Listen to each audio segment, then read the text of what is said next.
J'attendais de What If saison 2 que ce soit un divertissement entre les fêtes, et ça a été bien plus que cela. Salut à toutes et à tous, on se retrouve donc aujourd'hui pour parler de la saison 2 de What If. Je vous l'avais dit, j'avais pas forcément envie de faire un récap, une critique de chaque épisode qui sortait chaque jour.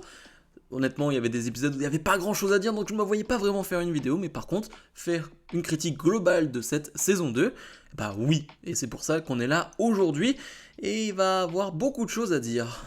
Une saison 2 qui était composée de 9 épisodes, et donc qui est sortie pendant cette période des fêtes, avec un format particulier de sortie, avec un épisode par jour. C'est vrai que c'était assez bizarre, c'était comme un calendrier de l'Avent finalement pour What If. Et honnêtement, j'étais assez perplexe sur le papier, et j'ai trouvé ça génial. J'ai trouvé que c'était une excellente idée. L'année dernière, il y a 2 ans, quand What If était sorti, la première saison, c'était un épisode par semaine, et on était souvent frustrés, honnêtement. Un épisode de 30 minutes par semaine, ça te frustre, et sachant que chaque histoire est différente, chaque histoire ne se vaut pas, donc forcément, tu peux être déçu. Et pour le coup, avoir un épisode chaque jour, sur 9 jours d'affilée, j'ai trouvé que c'était la bonne formule, j'ai trouvé que c'était la formule à adopter, à avoir pour What If, et on a eu déjà un extrait de la saison 3, donc on sait qu'il y aura une saison 3 de What If, j'espère que c'est un format, une formule qu'ils vont garder. Bon, avant de rentrer dans les détails, je vous donne mon avis sur cette saison 2, je l'ai trouvé meilleure que la saison 1. Pour moi, la saison 1 était un bon divertissement, et je l'ai pris comme ça, voilà, comme une série d'animation Marvel qui... certes, allait aborder le multivers, donc des choses assez importantes, mais franchement, à prendre à la légère. Et je trouve que cette saison 2 va plus loin que ça. Elle pousse tout plus loin, plus fort, en termes d'animation, en termes d'histoire, en termes de tout en fait. Je trouve que tout est poussé plus loin dans cette saison 2. Et forcément, la saison 1 que j'ai aimée, cette saison 2 pour moi est au-dessus. Elle est au-dessus de cette saison 1. Et c'est vraiment une bonne chose. Et on peut se dire que si on est à ce niveau-là pour la saison 2, on peut s'attendre à de très belles choses pour la saison 3. La question qu'on pouvait se poser aussi, c'est à quel point toutes les histoires allaient se regrouper pour finalement avoir le combat final dans le dernier épisode, comme on a pu voir lors de la saison 1. C'était un peu ce qu'on attendait, comment les histoires allaient se retrouver ensemble. Et au début, tu te demandes un peu où ils vont. Et finalement, comme la saison 1, et on le comprend assez... allez, pas rapidement, mais le personnage principal, et on l'a vu en saison 1, c'est Peggy Carter, c'est Captain Carter, c'est clairement elle le perso principal, c'est elle qu'on va suivre dans ses aventures, elle qui va se retrouver dans plusieurs mondes d'ailleurs, qui n'avait pas de monde, s'est retrouvée dans un monde du futur et finalement se retrouve maintenant même dans un monde du passé en 1600, d'ailleurs l'épisode en 1600 était vraiment très bon, c'était l'un des meilleurs épisodes de cette saison et c'est ce que j'attends aussi de What If, certes d'avoir, on va dire, d'être dans le monde actuel, mais et d'avoir, j'en sais rien, un Thanos qui n'est pas Thanos, un Captain America qui n'est pas Captain America, bref, ce qu'on a déjà vu, mais là, à l'époque 1600, j'ai trouvé ça très beau déjà, et assez différent en termes de ton, en termes de blagues, en termes de visuel, je trouvais que c'était vraiment une bonne idée, et j'espère que c'est quelque chose qu'on explorera un peu plus en saison 3, d'avoir des univers bien différents, voilà, vraiment quelque chose de différent, peut-être même au Moyen-Âge, d'aller même plus loin ou plus loin dans le passé ou dans le futur, bref, de faire ce genre de choses-là, de prendre plus de risques à ce niveau-là. Et justement, pour parler de l'un de mes épisodes préférés, l'épisode sur Kaori, qui était génialissime. Alors Kaori, c'est un personnage qui a été totalement créé pour cette série, ce n'est pas un personnage Marvel récurrent, je le savais pas sur le coup honnêtement, j'avoue que j'ai pas énormément de connaissances sur tous les comics, mais voilà, c'est un personnage qui a été totalement créé, inventé, et c'est un personnage qui, en 30 minutes, m'a totalement convaincu. J'ai envie de voir du Kaori partout. J'ai envie de voir une série Kaori, j'ai envie de voir un film Kaori. Bref, le personnage m'a totalement convaincu. Pour ceux qui ont fait le jeu Kina Bridge of Spirits, il y a un petit air un peu, je trouve, de Kina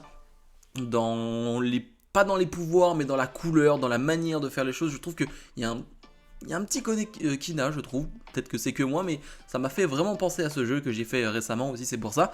Mais ouais, super personnage, superbe histoire.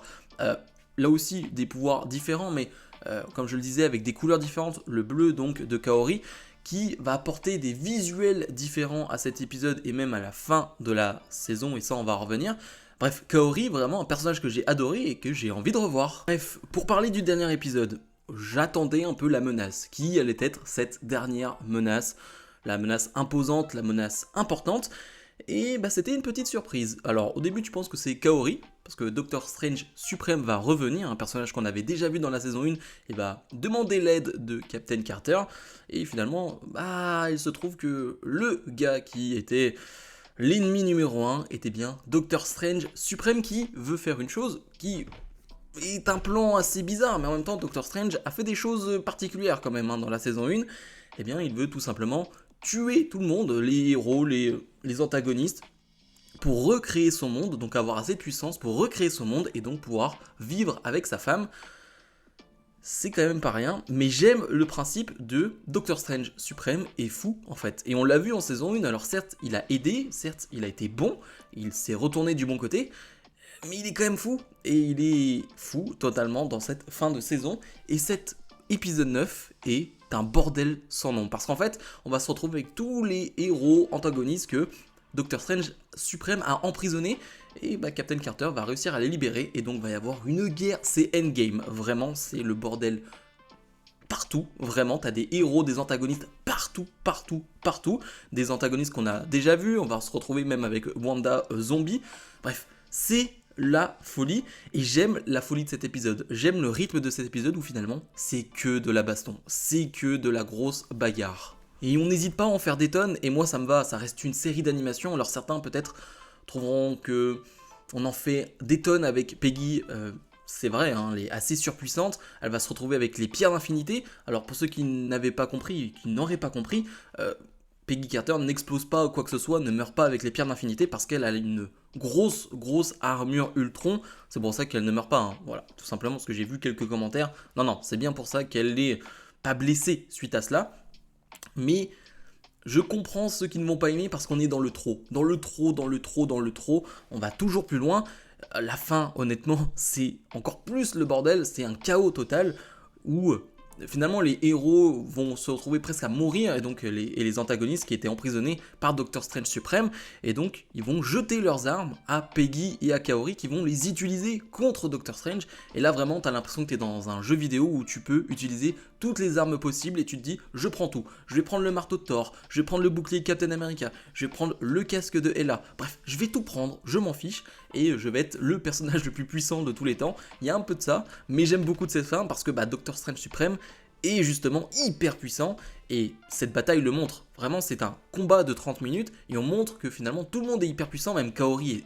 Franchement, elle est hyper cheatée, Kaori elle est surpuissante aussi, ce qu'elle arrive à faire dans cet épisode face à Doctor Strange Suprême, c'est pas rien, pour qu'au final, eh bien, forcément, les gentils arrivent à prendre le dessus sur Doctor Strange, mais j'aime cette fin parce que Doctor Strange, à plusieurs reprises on lui laisse le choix, à plusieurs reprises on lui dit allez, tu peux revenir du bon côté, et il le fait pas réellement, il va se sacrifier, mais au final, son monde, donc qu'il avait détruit, va revivre, mais lui, n'existe plus, n'est plus là, il est mort, il va mourir, Doctor Strange Suprême, et donc il ne pourra même pas voir sa femme dans ce monde-là.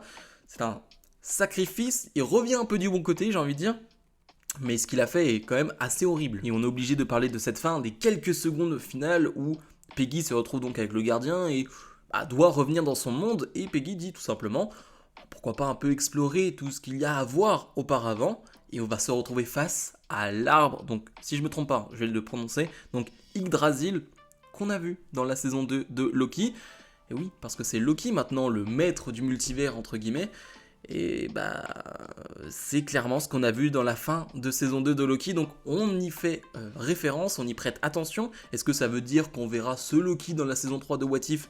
Je ne sais pas, ou c'est simplement une petite référence pour nous dire oui, c'est bien Loki qui mijote tout ça derrière, pour nous dire que tout ça est bien connecté. Certes, c'est peut-être qu'une petite référence, mais je l'aime. J'aime pour nous dire, ok, ce que vous avez vu dans Loki, ça a des répercussions. Souvent, on voit des choses qui n'ont pas de répercussions, où on se dit, attends, il s'est passé ci, et ensuite, il n'y a rien. Là, on a les répercussions quelques mois plus tard, et ça me plaît. Bref, pour en finir, c'était une bonne saison, vraie bonne saison, et je comprends s'il y a des critiques sur le final. Honnêtement, je peux comprendre, et je pense qu'il y en aura, tellement c'était fouillis, tellement c'était chaotique.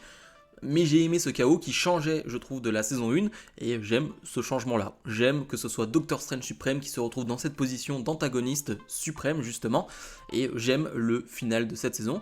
Et j'ai envie de voir la saison 3, vraiment la saison 2 m'a énormément plu, et je pense qu'en poussant encore un peu plus les concepts, en allant encore un peu plus loin, ça peut être encore meilleur. Je pense donc que les prochaines vidéos à voir l'actualité seront sur Echo qui va sortir le 8 ou 9 janvier, donc dans 10 jours. Il y aura une vidéo là-dessus, bien évidemment. J'attends aussi cette série, bizarrement, mais j'attends vraiment cette série. Les teasers m'ont vraiment hypé, donc on en parlera sur cette chaîne. Et d'ailleurs, tous les épisodes sortent en même temps sur Disney+, donc on en parlera quelques jours plus tard. Bref, comme d'habitude, n'oubliez pas de mettre le pouce vers le haut, de vous abonner. Et nous on se retrouve donc dans quelques jours pour d'autres vidéos. Salut, salut!